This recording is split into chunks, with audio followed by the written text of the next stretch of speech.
নমস্কার বন্ধুরা, শঙ্করী কিচেনে সকলকে স্বাগত। আজ শেয়ার করব কাঁচা কলার দম। খুব সিম্পল ঘরোয়া উপকরণ দিয়ে তৈরি, খেতে অসাধারণ হয়েছে। ভাত রুটি দুটোর সাথেই এটা সমান ভালো লাগবে। আজকে রান্নার প্রধান উপকরণ হচ্ছে কাঁচা কলা। আমি এখানে 3টে কাঁচা কলা ডুমো করে কেটে নিয়েছি। রান্নাটাতে আমি আলু ব্যবহার করব, 2টো আলুও ডুমো করে কেটে নিয়েছি।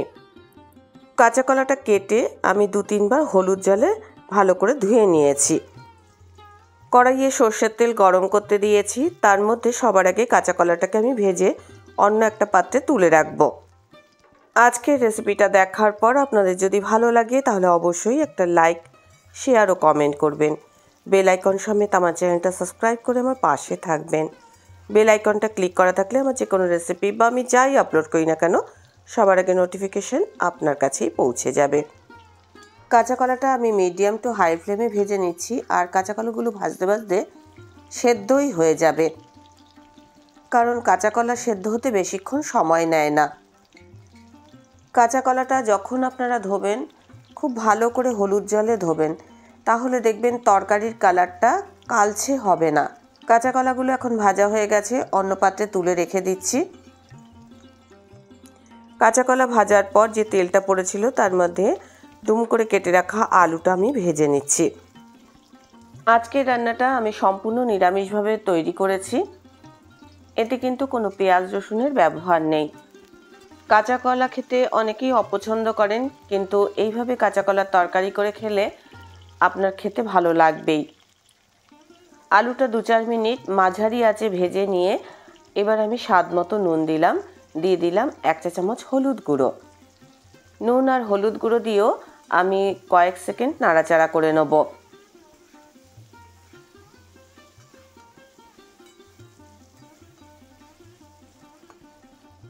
এবার এর মধ্যে এক এক করে গুঁড়ো মশলা ব্যবহার করব। 1 চা চামচ জিরের গুঁড়ো, 1 চা চামচ ধনের গুঁড়ো, হাফ চা চামচ লঙ্কার গুঁড়ো আমি এর মধ্যে ব্যবহার করলাম। যে যেরকম ঝাল খেতে পছন্দ করেন সেইভাবেই লঙ্কার গুঁড়োটা ব্যবহার করবেন, তবে তরকারিটা খুব বেশি ঝাল ঝাল করে ফেলবেন না। মশলাটা যাতে পুড়ে না যায় সেই জন্য অল্প পরিমাণে জল দিয়ে আমি ভালো করে এবার এটা কষিয়ে নেব। কষাতে কষাতে তেল ছাড়া ছাড়া মতো হয়ে এলে এবার আমি এর মধ্যে ছোট বাটির 1 বাটি মটরশুঁটি দিয়ে দিলাম। এই সময় মটরশুঁটিটা পাওয়া যায়, তাই এই রান্নায় মটরশুঁটিটা ব্যবহার করবেন। আর যদি অন্য সময় এই রান্নাটা করেন, হয়তো মটরশুঁটির সিজন নয়, তাহলে সেই ক্ষেত্রে মটরশুঁটিটাকে স্কিপ করতে পারেন। ভালো করে কষিয়ে নিয়েছি, আর পরিমাণ মতো জল দিয়ে এবার আমি আলু মটরশুঁটিগুলো সেদ্ধ করে নেব। ঝোল আপনারা আপনাদের পছন্দ মতো করবেন, সেই অনুযায়ী জল ব্যবহার করবেন, তবে রান্নাটা খুব বেশি ঝোল ঝোল হবে না। চাপা দিয়ে আলুটা সেদ্ধ হওয়া পর্যন্ত আমি অপেক্ষা করব। আমি একটু চেক করে দেখব যে আলুটা সেদ্ধ হয়েছে কিনা। দেখুন আলুটা ভালোভাবে সেদ্ধ হয়ে গেছে। এবার আমি এর মধ্যে স্বাদ মতো চিনি দিচ্ছি। যেহেতু এটা একটা নিরামিষ রান্না, চিনি দিলে স্বাদের একটা ব্যালেন্স আসবে, তবে কেউ চিনি খেতে অপছন্দ করলে সেক্ষেত্রে চিনিটা ব্যবহার নাও করতে পারেন।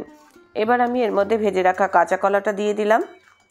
কাঁচা কলাটা ভাজার সময় ভালোভাবে সফট হয়ে গেছিলো। এইবার বেশিক্ষণ কিন্তু ফোটাবো না।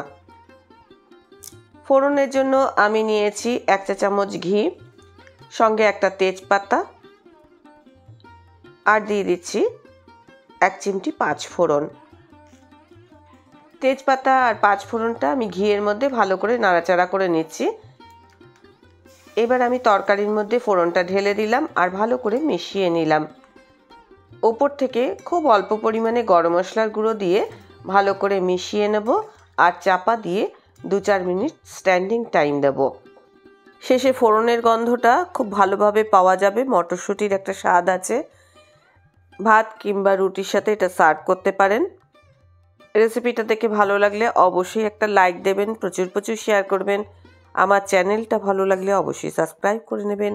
আজকের রেসিপি এই পর্যন্ত। দেখা হবে নতুন কোনো রেসিপি নিয়ে নতুন কোনো এপিসোডে। এতক্ষণ আমার সঙ্গে থাকার জন্য অনেক অনেক ধন্যবাদ।